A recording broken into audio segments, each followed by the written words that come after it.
My name is Nathaniel Moore, and what inspired me to learn about Africa is when I was a young child, my parents encouraged me to know more about my history and my heritage. And so just as a child, I was always reading books or, whatever the case may be. And then when I got to college, I found out that I could major in that, so I decided to major in it. And from there, that kind of started my academic study about it. And from there, I just continued to increase my interest and my passion, and that's basically how I am where I am. My name is Anna Henry, and I first learned about Africa when I was a freshman in college. I took a history of South Africa in the struggle against apartheid class.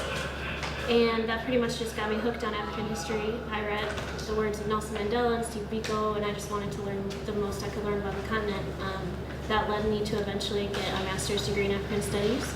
And then since I've gotten that, I'm just kind of dedicated to sharing my knowledge about the continent with other Americans, because I didn't get a chance to learn about it when I was younger, and I want to make sure people in this country get a chance to learn about it. Africa has 55 different countries with unique histories and cultures and their own stories. And so, it's even, it's sometimes hard to pinpoint, exactly a couple facts, that will describe the entirety of the continent.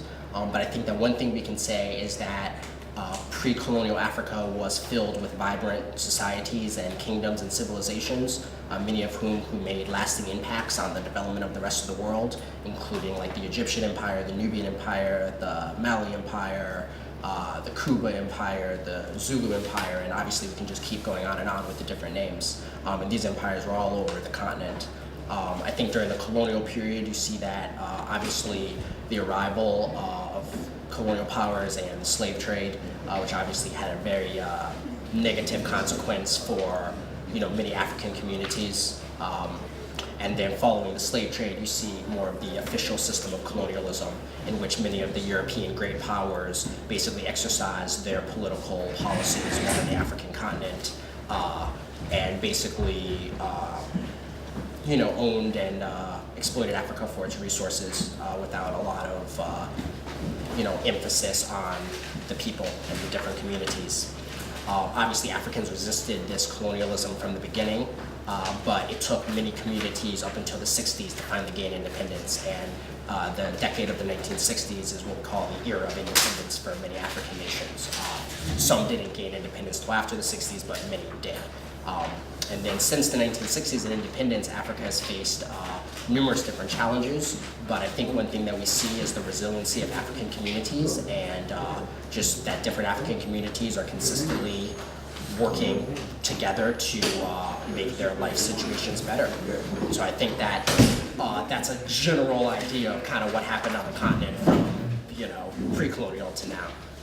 If you travel there, you will see a lot of things that seem very European. Everything from the architecture to going and seeing statues of European army officials who colonized the continent. You'll hear English spoken everywhere in cities, you'll hear French, that sort of thing.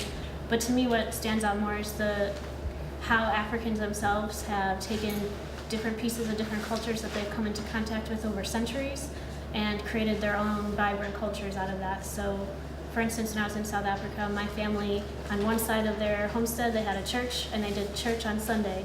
On the other side, they had a Zulu building, and they did religious ceremonies there at other times, and they made it work. What we ate was Zulu pap, which is like grits. We ate Indian curries, which is from India, and we ate like European cookies as dessert. So they find creative ways to take everything, make it their own, and adapt. And to me, that's what stands out more, is that despite colonialism, African societies they develop their own, and they hold their own societies. A lot of the products and things like that, so the cars and a lot of the clothing brands and things you might see at a grocery store, things like that many times will reflect different European companies.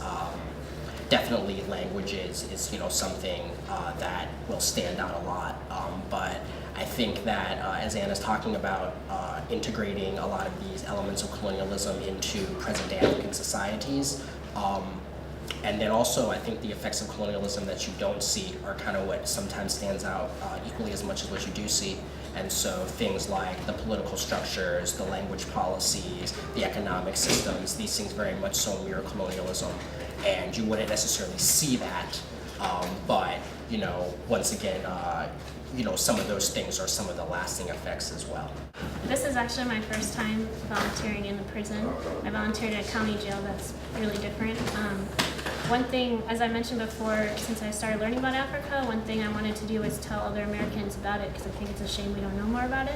I was lucky enough to be able to come in with some classes previously, and I had very productive experiences with that. And so, the interest was there and the opportunity arose, and so I just, wanted to take advantage of that opportunity.